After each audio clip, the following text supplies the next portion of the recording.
Ayyaana shamaa akkam jirtu hordoftoonni kabantoon chaalikoo kun guyyaadha kana sigaa waan haaraa tokko kan isin fayyadaa isin gargaara jedheetii yaada isiniif qabadee dhufeetiin jira. Har'aan kan ammoo kan wal ilaalu salphaamatti jechuudha. Bilbila orijinaalatii karaa ittiin beekuutti dandeessan isinitti agarsiisa jechuudha. Egaan bilbila orijinaalatii information guutuu yoo kan barbaadan ta'e nama tokko osoo hin gaafatiin jechuudha. Bilbila keessan qofaa fayyadamuudhaan beekuutti dandeessu jechuudha hordoftooti. Kanaaf kun waan baay'ee tokko isin fayyadudha. Sababni isaa immoo bilbila tokko osoo hin bitiin dura information baay'ee waan isin barbaachisuu fi calloon jettanii qooda birrii keessan of irraa baastanii information garaagaraa ergi funaannattanii bilbila tokko bitachuudhaaf yoo deemtan wayyaa jechuudha. Haalli haa ta'u information haaraa babaan waa'ee bilbilaa wajjin kan wal qabatan bilbilli haaraan yeroo ammaa qarshii meeqaan gurguramaa jira. Akkasumas immoo guddinni isaa hangamii, storage isaa akkamii, qulqullinni isaa akkasumas immoo kaameraan isaa wantoota baay'eetu isin barbaachisa jechuudha. Information bilbilaadhaa wajjin kan wal qabatu.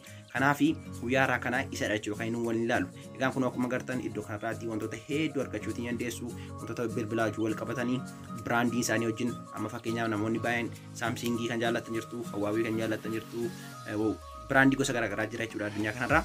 Isaan kana gaa tokko tokkoon keessa deemtanii akka fedha keessanitti information guutuu argachuu dandeessu. Yoo barbaadan illee sarchii gootanii argachuu dandeessu jechuudha hordoftootiyyaa.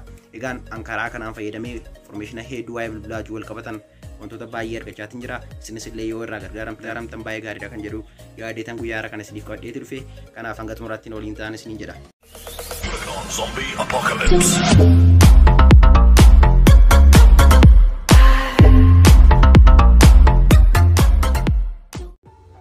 Egaan jalqabarratti information bilbilaa wajjin wal qabatan wantoota hundumaa isaa yoo argachuudhaa fi appilikeeshiniin official ta'e kun isin barbaachisa jechuudha. Appilikeeshiniin kunis baay'ee tokko kan isin fayyadudha jechuudha. Wantoota bilbilaa wajjin wal qabatanii kamiiniyyuu barbaadanii sarchii wanti gootanii dhabdan hin jiru jechuudha. Kanaaf appilikeeshinii kanatti yoo fayyadamtan guutummaa guututti bilbila keessaniif wantoota isin barbaachisu information guutuu argachuu dandeessu jechuudha. Kanaaf amma kunootti keessoon isaa kana fakkaata.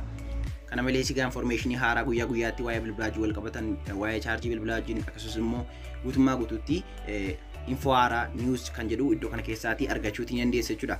Egaan appilikeeshinii kana immoo eessaa buufanna kan jedhuu fi salphaadha jechuudha. Description box jala isiniif kaa'eetan jira.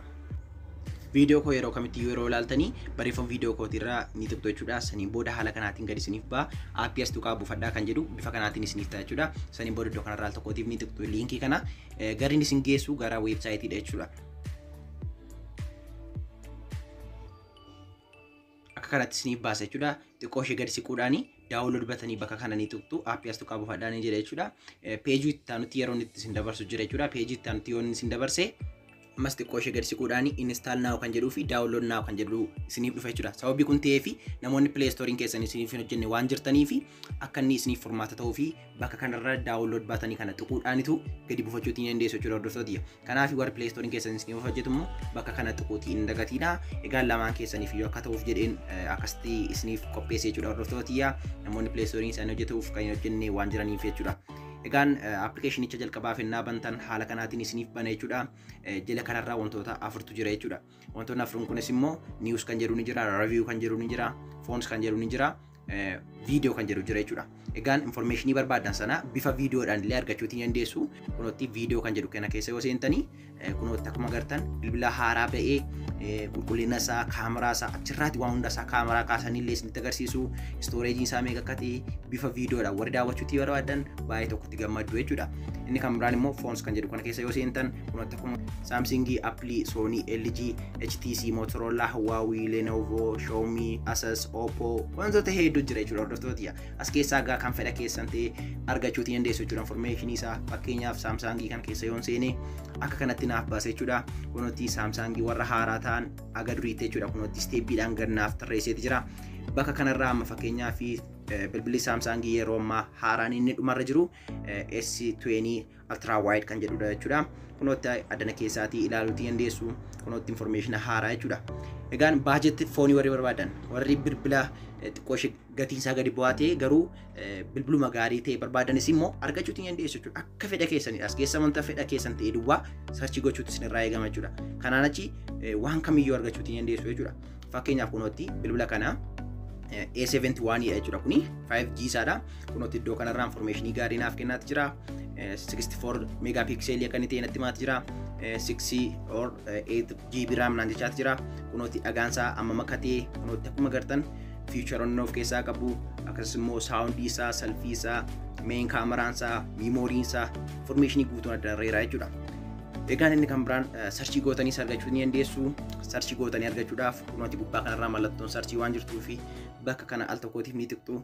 Fakkeenyaaf Huawei Y9S waan barbaaduu fi isa search nan godhachuudha. Kunuunti Y9S yoo barbaade bakka kana akkanatti naaf fida. Kunuunti akkuma agartan information guutuu Huawei sanaa wajjin wal qabatan naaf fidee jira jechuudha. Han keessanis isin wanta barbaadan yeroo search gootan haala kanaan isiniif fida jechuudha. Qarshii isaa immoo kunuunti bakka kanarraa ilaaluu ni dandeessu.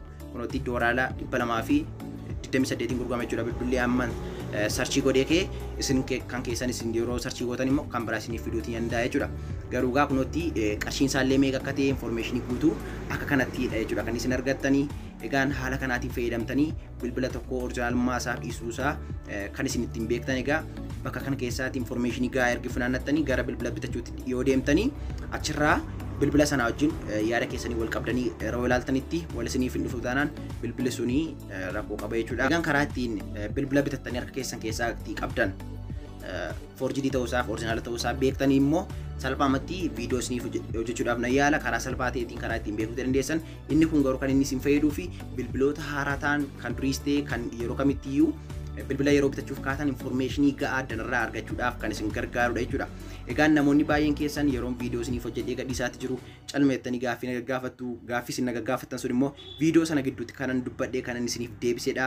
Egaan isteepii koo osoo sirriitti hin hordofin gaaffii na gaafachuun keessan ofumaa anaafis isiniifis bu'aa hin qabuun isiniin jedha. Viidiyoon isiniif gadhiisaatti jiru aga xumuraatti amma isinii danda'ame ilaaluudhaaf yaalii godhaan isiniin jedha. Egaan baay'een isin jaaladha, baay'een isin kabaja. Gaaffii qabdan ammayyuu na gaafachuu inni isinaan isin jedha. Egaan yeroo itti aanu deebinee galagarratti nagaan naaf tura. Isinan jaaladha, isinan kabaja. Bye bye.